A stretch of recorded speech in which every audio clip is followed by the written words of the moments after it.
When people talk about the British Empire, you usually get the same tired talking points: the railways, the king or queen of the day, and the maps colored in pink.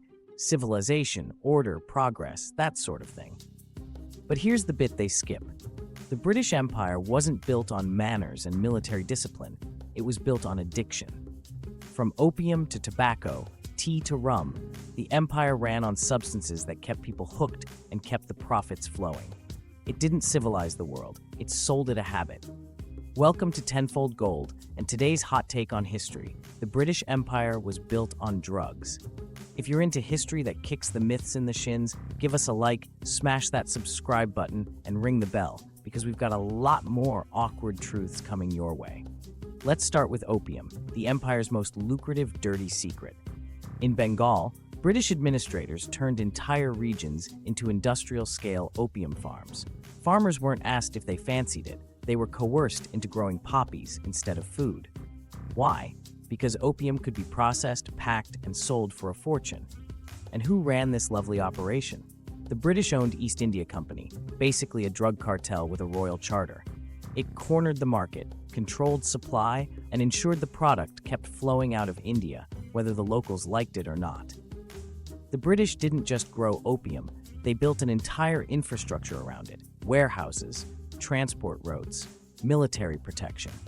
It wasn't some backroom vice, it was big business, and it ran straight through the empire's bloodstream. Now, unsurprisingly, the Chinese weren't thrilled about British merchants flooding their ports with opium. The drug was causing mass addiction, social collapse, and economic instability on a terrifying scale. So they tried to shut it down. In the 1830s, the Chinese government said quite reasonably, "Please stop selling us this poison." Britain's response? Not an apology, not a compromise, but war. The First Opium War kicked off when Chinese officials seized and destroyed British opium shipments. Britain took that as an insult to free trade and promptly sent gunboats. They won, of course, because it wasn't a fair fight. And the price of peace? China was forced to open up ports, hand over Hong Kong, and legalize the very drug it had tried to get rid of. This wasn't diplomacy. It was a shakedown with cannons. And if you think one war was enough, think again. The First Opium War wasn't some one-off diplomatic tantrum, it was the opening act.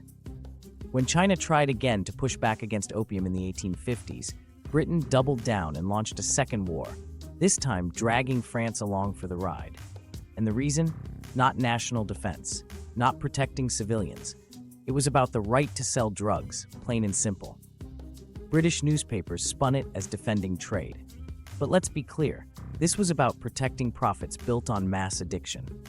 By this point, millions in China were hooked, families were destroyed, productivity collapsed. Entire regions were dependent on a drug the Chinese government never wanted in the first place. Britain didn't just ignore the damage, it enforced it at gunpoint. This was empire not as civilization, but as cartel logic. Keep the product moving, whatever the cost. So why go to war over opium not once, but twice? Simple. The money was obscene. Opium became one of the most profitable trades in the entire British Empire. It plugged the gap in Britain's trade deficit with China, funded colonial administration in India, and helped bankroll the wider imperial machine. The East India Company used opium profits to pay for soldiers, bribe officials, and build infrastructure. Not for Indians, but for itself. Meanwhile, the British Crown gained access to strategic Chinese ports like Shanghai and Canton, not through diplomacy, but through drug deals enforced with warships. This wasn't just about trade, it was about dominance. Opium profits helped Britain tighten its grip on India and extend its reach into China. In other words, the British Empire didn't just grow alongside the opium trade, it grew because of it. Having said that, even before the empire ran on tea and opium, it got its start with tobacco, and not just a little.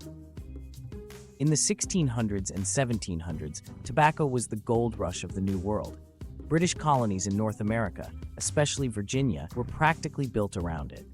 Everyone wanted it, from London's upper crust to the man in the street with blackened lungs and no idea why. It was addictive, easy to grow, and sold like sin. Tobacco quickly became the economic backbone of several colonies, and it wasn't just a product, it was a ticket to power. Those who controlled the tobacco trade controlled land, labor, and influence. And the British Crown? it loved a good tax. Tobacco wasn't a vice, it was a business model. The empire didn't just tolerate it, it thrived on it. Tobacco wasn't just a lucrative crop, it was the blueprint for something far darker.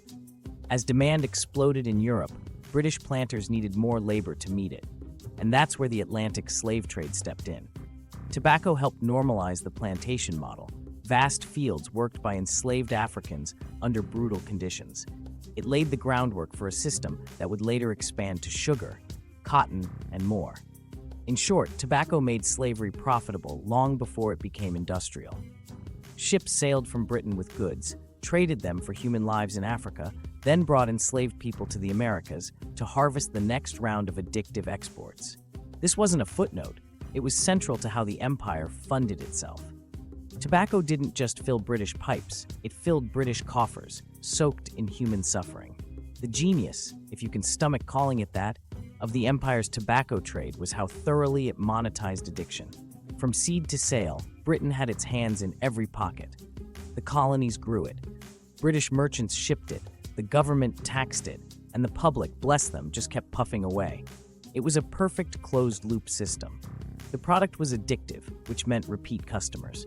The taxes were enormous, which meant reliable revenue. And the cultural status of smoking, elegant, refined, very empire, only fueled the fire. By the 18th century, tobacco was a fixture of British life and British finance. It wasn't just a cash crop, it was economic scaffolding. And all the while, nobody stopped to question the human cost. Or if they did, they were drowned out by the sound of coins hitting vaults and pipes being lit. Now let's talk about drinks. As everybody knows, the British national beverage is tea. By the 18th century, tea wasn't just a drink. It was a ritual, a marker of civility, even a symbol of British identity. But behind every delicate porcelain cup was a brutal imperial supply chain. Originally imported from China, tea quickly became a trade imbalance nightmare. The British were buying tons of it, but the Chinese didn't want much in return. Solution? Opium. Britain flooded China with the drug to fund its tea habit, fueling addiction abroad to sustain comfort at home. Later, when Chinese tea became politically awkward, Britain simply grew its own. In India, on vast plantations worked by underpaid or coerced labor. Every comforting cuppa came laced with the bitter taste of conquest. Tea may have calmed British nerves, but it came at the expense of lives, liberty, and entire cultures. Coffee doesn't give quite the same patriotic British glow as tea, but make no mistake, it was part of the same addictive empire package. Introduced to Britain in the 17th century, it quickly found its place in coffee houses where merchants, bankers, and schemers plotted deals over steaming mugs. But while London sipped and socialized, coffee was being cultivated in tropical colonies, places like Ceylon, Jamaica, and later East Africa, under systems that looked an awful lot like forced labor. The British didn't just drink coffee, they built whole economies on exporting it. It was cheap to grow, addictive to consume, and profitable to tax, the imperial trifecta. And like tea, it was sold as sophistication while being harvested under appalling conditions. The buzz may have been mild, but the impact was massive. It kept colonizers awake and kept the colonial economy ticking. Perhaps nothing symbolizes the British Empire's appetite quite like sugar, though. Sweet on the tongue, but rotten at the roots. It wasn't just a luxury, it was a craving. As tea drinking exploded across Britain, so did the desire to sweeten it. Sugar turned a bitter drink into a national obsession, and demand skyrocketed. To meet it, the empire turned to the Caribbean, where enslaved Africans worked brutal hours on sugar plantations under the whip. This was industrial-scale misery. Entire islands were transformed into sugar factories, with lifespans measured in harvests. The profits? Astronomical. Sugar lined the pockets of merchants, bankers, and British politicians alike. It became one of the most valuable commodities in the empire, fueling addiction at home and slavery abroad. It wasn't just a sweetener, it was the syrup that greased the gears of colonial capitalism.